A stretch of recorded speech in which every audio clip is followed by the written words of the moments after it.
Hey guys, Mike here, the Detroit Borg, with a look at the all-new EarPods from Apple. These were 3 years in the making, cost only about $30, and replaced the existing earbuds. So let's see if 3 years of development was worth the wait. So this is a big step up from the basic headphones we're all familiar with, basically a speaker with a rubber piece around it to keep this from falling out of your ear, which didn't necessarily work too well. So these did not sound very good. So Apple aims to improve that and bring better audio to all of its devices. Now these will be shipping with the iPod Touch 5th generation, the iPhone 5, and the new iPod Nano 7th generation, although the Nano and the iPod Touch will not be getting the remote and the mic. Just the iPhone 5 will be getting this version. So you can pick this up for $29.99 in the Apple retail store, and it's pretty affordable. You can still pick up the in-ear Apple headphones for about $80, which I wouldn't recommend because you can get better sounding headphones from Klipsch. So the packaging is pretty basic. Of course, you can see your headphones very neatly arranged here along with the microphone and the remote control. You have a carrying case here for carrying around your headphones. You can see it's wrapped around right now.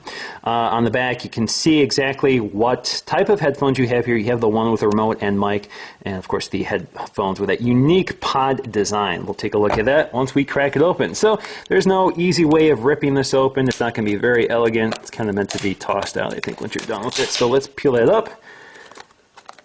Okay, it just slides right out. Here is our carrying case with the headphones.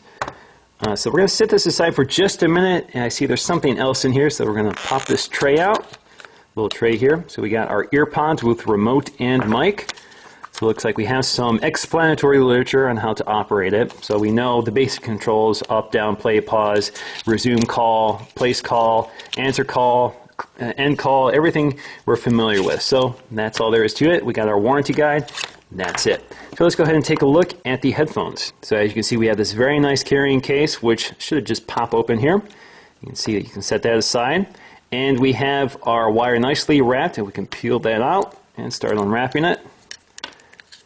So we're just going to pop this off. And there are the headphones. Now looking at the headphones themselves, you can see the design is very sophisticated compared to what we're used to. If you look at the old earphones, it was basically a driver behind a metal plate with some vents in the back. Not a whole lot of engineering there. It also had this rubber grip around it for gripping into your ear. Very simple design, not much to it. This had a tendency to break down over time. This had a tendency to dent over time. This appears to be far more robust. We got a simple, hard plastic, almost unibody design with these smaller vents. This channel is designed to fire directly into your ear canal. Now we have left and right, but really this will only work in your left or right ear. They're not designed to be interchangeable. So we also see we have additional vents here which are designed for improving audio quality. So we have a vent here for better mid-range response. We also have a vent down here, 2 vents down here, which allow more air movement for a lower frequency response. So you get a better bass out of these headphones. Now if we look at the shape of the design, you can see they spend a lot of time trying to figure out the shape of the human ear. There's a lot of variations there, so they try to make a design that will fit a high number of them.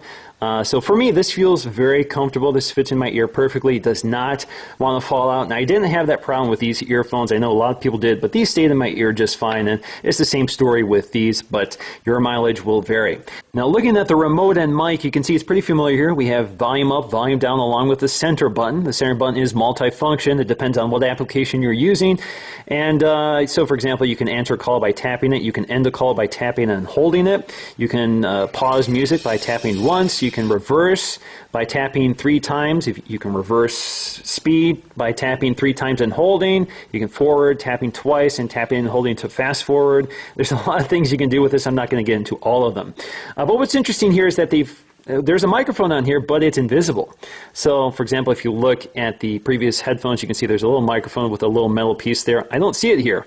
So I'm not sure where they put it, whether it's sort of behind the plastic and they've engineered it to be sealed. But either way, it's different. It's a larger remote control. You can see it's a bit larger here.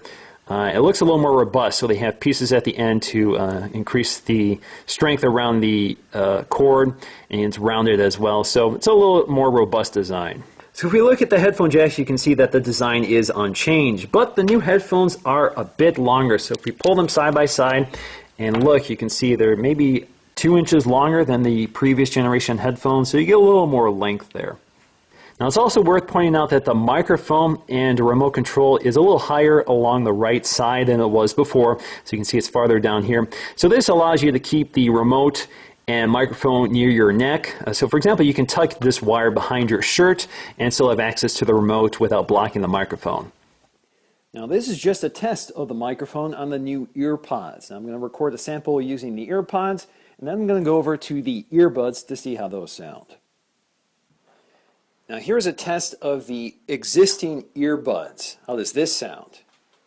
So in conclusion, I'm definitely impressed with the new EarPods. They're much better than I expected. They have excellent bass response, much more full sound, and a much more open sound. So you get a lot more detail, a much higher quality headphone than you're used to with the standard earbuds.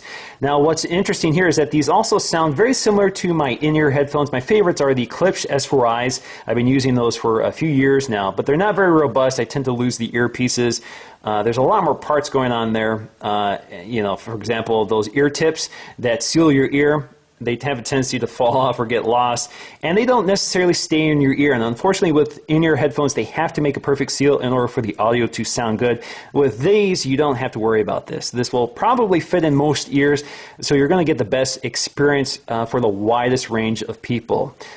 In-ear headphones have a tendency to be, you know, hit or miss. It depends on how well those earpieces fit. For me, the Klipsch S4Is were the only ones that fit properly.